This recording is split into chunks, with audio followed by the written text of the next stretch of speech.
दो जन आपस में प्यार करते हैं और बाद में शादी कर लेते हैं। अरेंज मैरिज की बात करें तो मियाँ बीवी लड़का लड़की की कुंडली मिला के मैच मेकिंग करके शादी करते हैं, लेकिन दोनों केसेस में कई बार ऐसा देखा जाता है कि शादी के तुरंत बाद या शादी के कुछ हफ्तों महीनों बाद मियाँ बीवी के आपस में विचार मिलने थोड़े कम हो जाते हैं। कई बार कड़वाहट जो है बड़ी बढ़नी शुरू हो जाती है, आपस में तकरार आर्गुमेंट्स बहुत सारे होने शुरू हो जाते हैं। कई केसेस में ये चीज़ इतनी बिट्टर पहुंच जाती है कि हाथ तक उठाना भी जो है यह मैरिड लाइफ का पार्ट बन जाता है, और लड़ाई झगड़े या डिफरेंस कई बार इतने बढ़ जाते हैं कि कोर्ट कचहरी तक, डाइवोर्स तक नौबत पहुंच जाती है। इसमें मियाँ बीवी तो सफ़र करते ही करते हैं, बहुत सारी पीड़ा दोनों परिवारों को भी होती है, क्योंकि शादी केवल मियाँ बीवी को नहीं, दो अलग अलग परिवारों को भी जोड़ती है। तो क्या मैच मेकिंग जो है इसमें कोई कमी रह जाती है? 36 में से 28 गुण मिले, 36 में से 32 गुण मिले, राशियां भी आपस में मिले, फिर भी ये दिक्कत क्यों हुई? आप कोर्ट कचहरी जाके भी देख लीजिए, जितने लोग डाइवोर्स के लिए या आपस में कोऑर्डिनेशन के लिए या सुलह के लिए भी आए हुए हैं ना, उनकी भी आपस में कई बार देखा जाता है कितने ही गुण मिल रखे होते हैं, फिर भी आपस में लड़ाई झगड़े फसाद बहुत सारे होते हैं। तो इस चीज का जवाब है कि मैच मेकिंग, या जिसको अष्टकूट मिलान बोला जाता है ना, ये मैरिड लाइफ का केवल 20% है। ये मैच मेकिंग का केवल 20% है। 80% अन्य फैक्टर हैं जिनको नॉर्मली लोग इग्नोर कर देते हैं। ये नॉर्मली क्यों इग्नोर करते हैं? आज की डेट में मोबाइल में ऐप आ गई हैं। ऐप क्या करती है? 36 में से कुछ ना कुछ गुण मिला देती है, और 36 में से अगर 18 गुण मिल गए तो चलिए शादी कर दो। लोग समझते हैं कि एस्ट्रोलॉजिकली मैचिंग हो गई। एस्ट्रोलॉजिकली ये सिर्फ मैचिंग की शुरुआत होती है, ये समझ लीजिए कि मेन गेट है।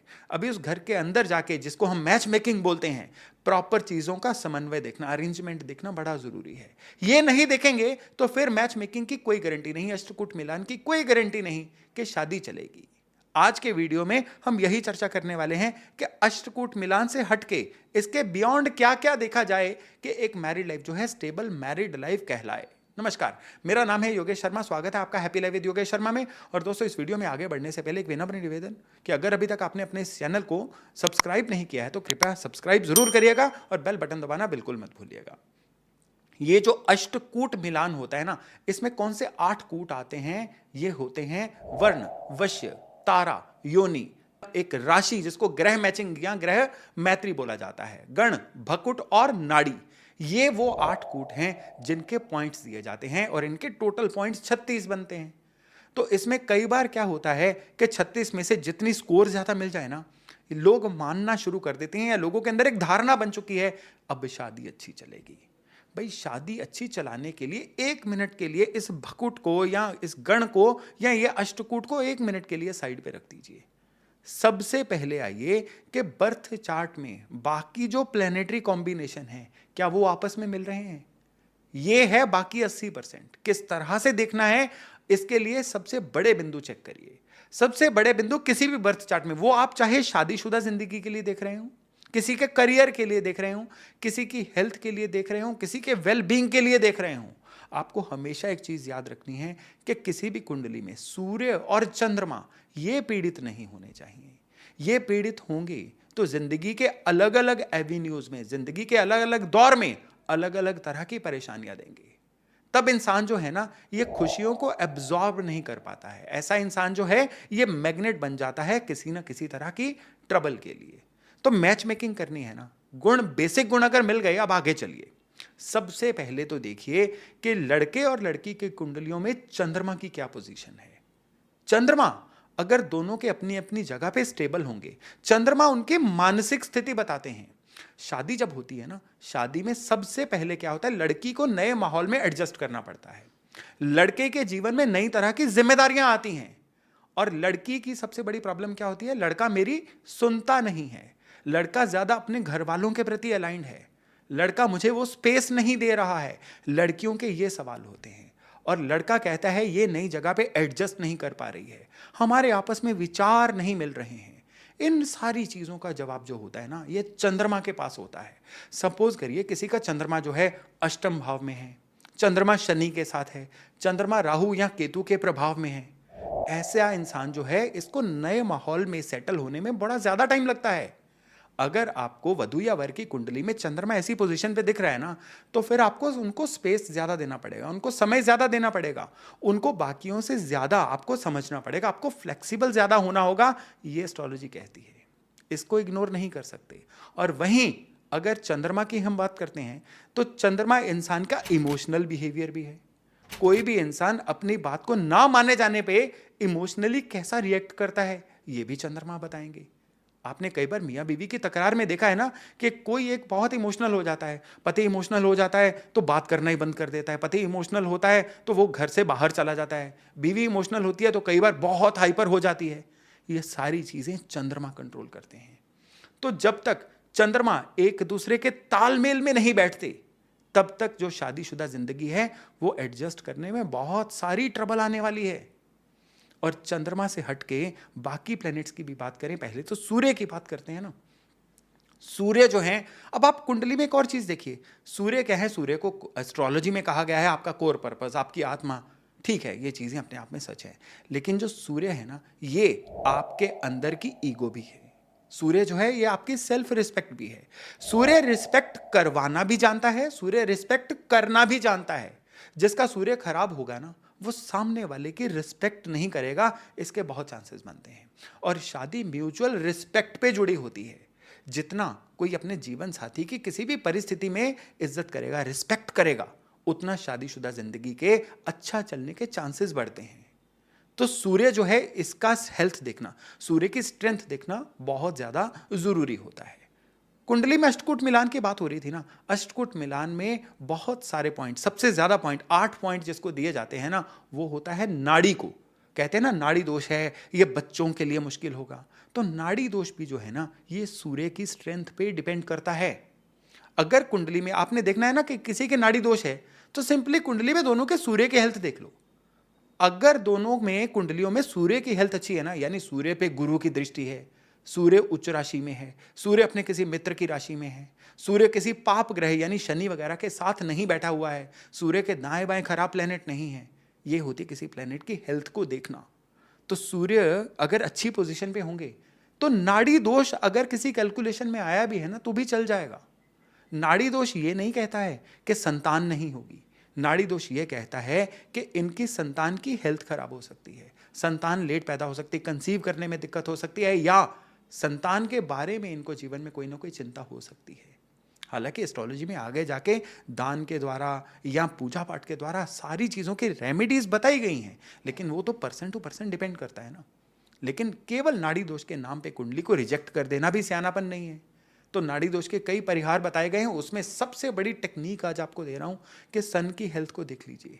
सूर्य अच्छे हैं तो नाड़ी दोष के बावजूद भी जो शादी है ना, इसमें संतान के ऊपर कोई खराब प्रभाव नहीं देखा गया है। अब आगे जाके एक और चीज आती है कि आपस में अष्टकूट में अभी मैं बात कर रहा हूं, राशियां मैच नहीं कर रही हैं इसलिए शादी नहीं हो सकती। अगर राशियां मैच नहीं कर रही हैं तो बर्थ चार्ट के साथ साथ एक चार्ट होता है जिसको नवांश बोला जाता है। नवांश जो है ग्रहों का ओवरऑल हेल्थ भी बताता है। नवांश आपको आपके मैरिड लाइफ के बारे में भी बताता है। इसको एक सेपरेट चार्ट बोला जाता है जो आपकी जन्म पत्री में ही एक पंडित जी ने बनाया हुआ होता है। तो नवांश में अगर राशियां मित्र हो रही हैं ना, तो राशियां बर्थ चार्ट में मित्र नहीं भी हैं तो भी शादी हो सकती है। अब अगर नवांश की बात चली है ना, तो नवांश आपकी कुंडली में आपकी शादीशुदा जीवन की हेल्थ को बताएगा। बर्थ चार्ट में चौथा भाव होता है आपके सुख का। आपको काम से सुख कितना मिलेगा, वाहन से सुख कितना मिलेगा, परिवार से सुख कितना मिलेगा, शादी से सुख कितना मिलेगा, हेल्थ से सुख कितना मिलेगा, ये आपका चौथा भाव बताता है। लेकिन नवांश का जो चौथा भाव होता है ना, ये सिर्फ और सिर्फ ये बताता है शादी से सुख कितना मिलेगा। तो जब भी आप मैच मेकिंग कर रहे हैं ना, तो नवांश में सिर्फ आप चौथे भाव की हेल्थ देख लीजिए। नवांश पे बहुत ज्यादा पाप ग्रहों का प्रभाव है, नवांश में जो चौथा भाव है ये पीड़ित हो रहा है, तो भाई शादी में बड़ी तकलीफें आएंगी। आपको अपेरेंटली देखने में लग रहा होगा 36 में से 30 गुण मिल रहे हैं, शादी कर लो। नवांश का चौथा भाव खराब है ना, तो ये सब चीजें होते हुए भी शादीशुदा जिंदगी में काफी सारी तकलीफें आएंगी। इसलिए नवांश के चौथे भाव को जो प्लेनेट खराब कर रहे हैं ना, उनकी चैरिटी करना, उनकी डोनेशन करना बहुत ज्यादा जरूरी होता है। अब अगर बाकी प्लैनेट्स की बात करें ना, तो बाकी प्लैनेट्स में मंगल और शुक्र ये बहुत बड़े प्लैनेट्स हैं किसी की भी शादीशुदा जिंदगी को बैलेंस करने के लिए। मंगल की बात करें तो मंगल पर्टिकुलर घरों में होता है ना, 1, 4, 7, 8, 12, इन घरों में तो कहा जाता है कि इंसान मांगलिक है। और मांगलिक के बारे में बड़ा हुआ बना रखा है। मैं मांगलिक के ऊपर ना सेपरेटली आपके लिए डिटेल्ड वीडियो लेके आऊंगा, लेकिन अभी के लिए एक चीज समझ लीजिए, मंगल क्या है? ऊर्जा का प्लेनेट। मंगल है खुद को फोर्स करने का प्लेनेट। तो मंगल कुंडलियों के ये पर्टिकुलर जो भाव मैंने बताए ना, 1 4 7 8 12, इनमें अगर होगा तो ऐसे में इंसान की जो नेचर है ना, ये शादीशुदा जिंदगी के कॉन्टेक्स्ट में खुद को फोर्स करने वाली बन जाती है। तो रिश्ते में इंसान बैलेंस रखना पसंद करता है, ना कि किसी के द्वारा दबाए जाना। तो मंगल अगर लग्न में होगा तो ओवर पावरिंग नेचर बन जाएगी। मंगल अगर 7th में भी होगा तो ये स्पाउस के द्वारा जो है ये इम्बैलेंस शो करता है। तो हर भाव में ये जो मैंने पर्टिकुलर भाव आपको बताए हैं, यहां पे मंगल का होना, सामने भी मंगल की ऐसी ही पोजीशन हो तो ये कैंसिल होता है। इस चीज का ध्यान रखना बड़ा जरूरी है। अगर ऐसा नहीं है, लव मैरिज है, एक मांगलिक है दूसरा मांगलिक नहीं है, तो इसमें एक चीज देखनी है कि टाइम टू टाइम आपको, क्योंकि कुंडली शादी तो वहीं करनी है ना उस जोड़े ने जहां पे वो पसंद कर रहे हैं, तो मंगल के दान करते रहना बड़ा जरूरी बन जाता है। नहीं तो शादीशुदा जिंदगी में बड़ी सारी ट्रबल्स आनी शुरू हो जाती हैं। और रही बात शुक्र की, शुक्र तो है ही शादी का प्लेनेट। शुक्र जो है, नवांश जो है ना, नवांश चार्ट, इसको शुक्र का चार्ट बोला गया। नवांश चार्ट का जो ऑनर है वो शुक्र ही होता है।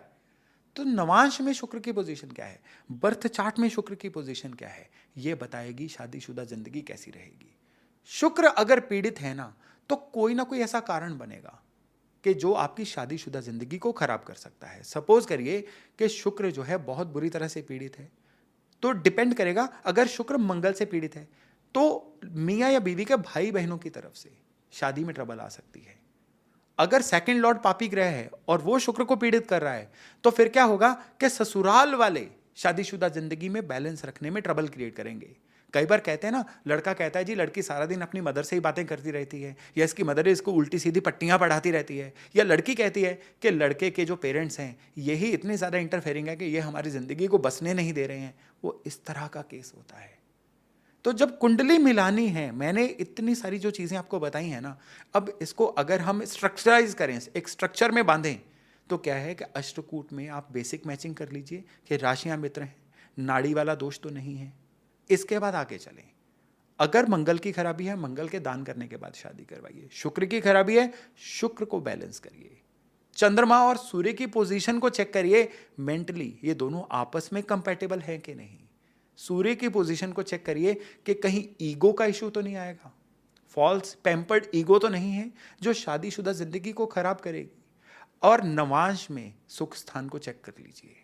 इतना भर भी कर लेंगे ना, तो शादी के सरवाइव करने के चांसेस 90 नहीं 99% तक बढ़ जाएंगे। एस्ट्रोलॉजी डिवाइन साइंस है। और अगर कोई कहता है मैच मेकिंग के बाद भी शादी नहीं चली, तो उसने मैच मेकिंग की ही नहीं है। प्रॉपर मैच मेकिंग की जाए तो सवाल ही नहीं पैदा होता कि शादी ना चले। तो मैं आशा करता हूं कि आप इस जानकारी को अप्लाई करके बहुत सारी शादियों को खराब होने से बचा पाएंगे। और अगर आपको लगता है कि इस जानकारी की किसी अन्य को भी ज़रूरत है, तो इस वीडियो को उनसे शेयर करना मत भूलिएगा। चलिए अभी वाणी को विराम देता हूं और वायदा करता हूं अगले किसी वीडियो में बहुत जल्द आपके साथ मिलने का। अपना खूब ध्यान रखिएगा। नमस्कार।